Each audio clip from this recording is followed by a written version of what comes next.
What if nothing mattered? Not just your job, or your reputation, or the endless worries that circle your head at night. I mean everything. The universe, the stories we tell about good and evil, even the idea of you. It sounds like a nightmare, the kind of thought that could pull the ground out from under your feet. But here's the twist. Some people find it comforting. They feel the relief in realizing the world doesn't come preloaded with meaning. It's like standing on a cliff, expecting to fall, and realizing the drop is endless, but also weightless. No bottom, no pressure, just open space. This is the paradox of nihilism, a philosophy often painted as bleak, but for many, it's a secret refuge. A quiet comfort in the idea that, if nothing matters, maybe the crushing expectations of life don't matter either. So what's going on here? Why does an idea associated with despair sometimes feels like freedom? In this video, we're not here to sell nihilism or to warn against it. We're here to explore its strange psychology, to walk through why the thought of a meaningless universe can terrify us, and why it can also calm us down. Think of it as tracing shadows on the wall. We will follow the shape of this unsettling idea without forcing it into a tidy conclusion. We will look at where the idea comes from, how people across time have wrestled with it, and why it keeps echoing in modern life. Because whether we admit it or not, the thought of nothing matters keeps surfacing in philosophy, in psychology, in late-night conversations that stretch until dawn. And if you think nihilism is only about despair, wait until you see how it turns into relief and even beauty. At its core, nihilism is simple. Life has no inherent meaning. The universe doesn't hand out instruction manuals. There is no script, no grand design waiting for us to discover. This isn't just theory. Whole cultures have confronted this abyss. In 19th century Russia, writers painted characters who lost faith in religion, politics, and even morality itself. They called them nihilists. People who rejected every foundation society tried to stand on. And in philosophy, Nietzsche stared into this void. He worried about what would happen when traditional beliefs collapsed. Would we drown in despair? Or would something new emerge? Here is the strange reversal. For some, letting go of imposed meaning feels like setting down a backpack filled with bricks. The abyss doesn't vanish, but the weight does. It's like standing at the edge of a dark cave. You can't see what's inside, but for the first time, your hands are free. And if that image feels unsettling, keep listening, because the relief gets even stranger once psychology steps in. Why does this matter in daily life? Think about the pressure most people carry to succeed, to matter, to leave a mark. It's heavy and it never seems to end. Now imagine that voice falling silent. Imagine realizing that the universe doesn't actually care whether you climb the ladder or fall off it. There is fear in that thought, of course, but there is also relief. The deadlines, the performance reviews, the unspoken scoreboard we keep in our heads, they are revealed as inventions, human-made stories. When nothing is sacred, nothing can really own you. That's why nihilism doesn't just feel destructive. It can feel strangely tender, like exhaling after holding your breath too long. It doesn't erase the struggles of daily life, but it shifts the weight. It loosens the grip. And for a moment, the question, what if nothing matters, stops being a threat. It becomes a pause, a silence. Psychology offers a clue about why this feels the way it does. Humans are meaning-making creatures. Our brains are wired to connect the dots, to find patterns, to tell stories.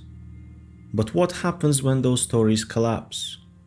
When a marriage ends? When a career falls apart? When faith in something bigger slips away? Psychologists call this an existential crisis.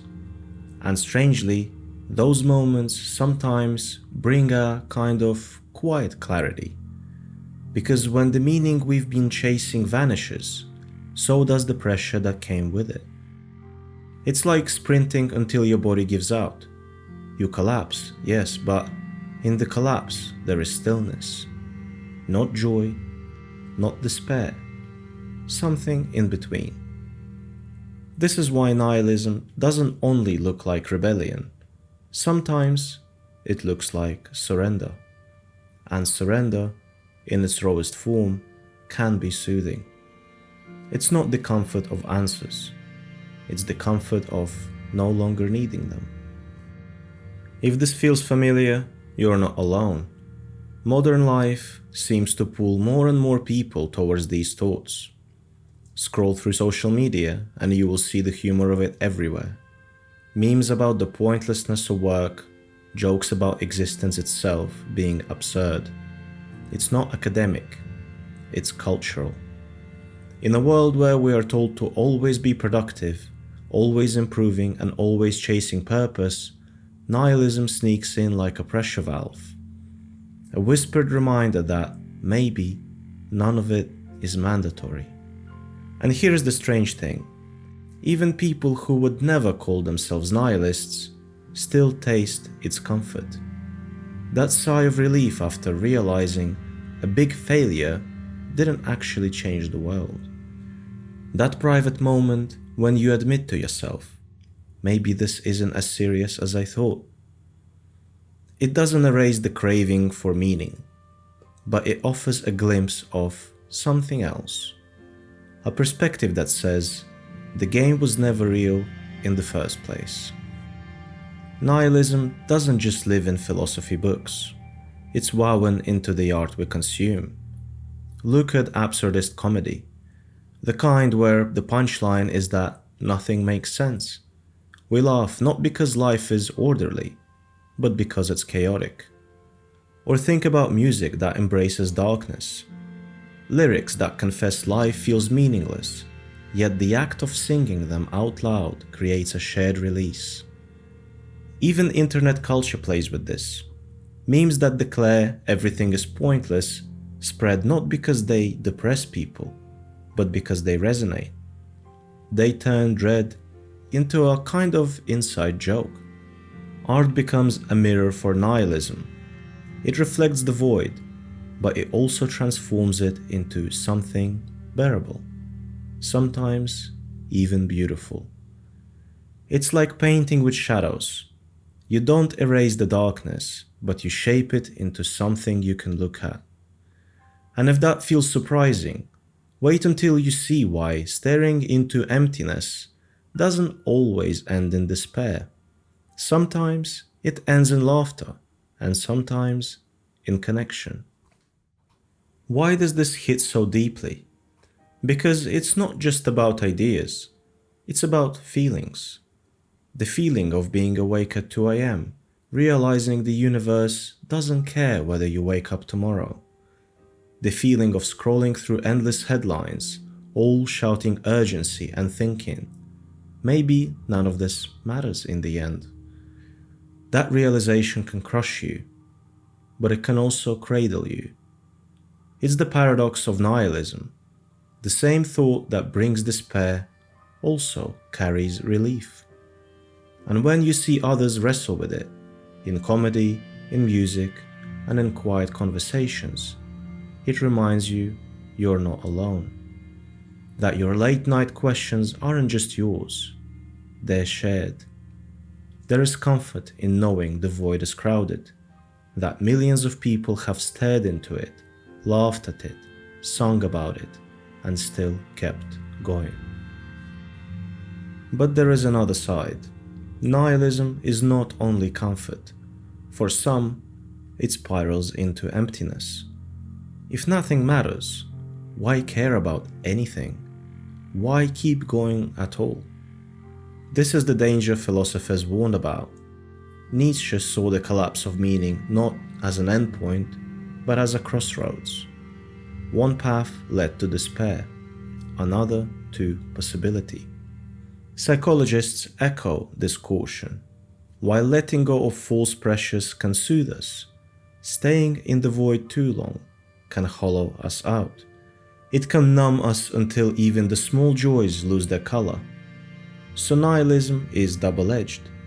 It offers freedom from expectations, yes, but it also risks leaving us stranded in a kind of emotional desert.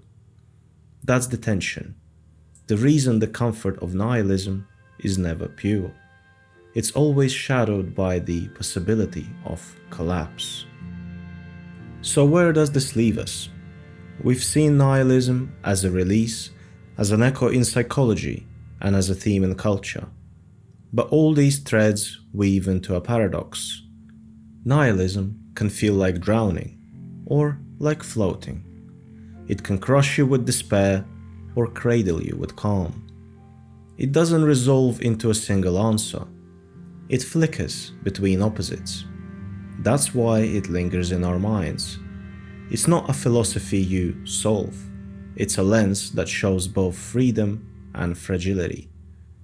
When you realize there is no script, you can despair at the emptiness, or you can marvel at the openness. And often, people experience both, sometimes in the same breath.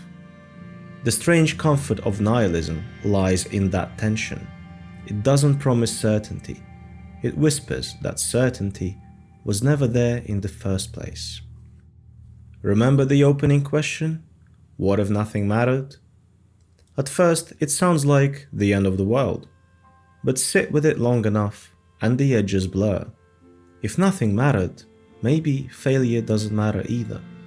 If nothing mattered, maybe the pressure to make your life count loses its teeth. If nothing mattered, maybe the universe is quieter than we feared.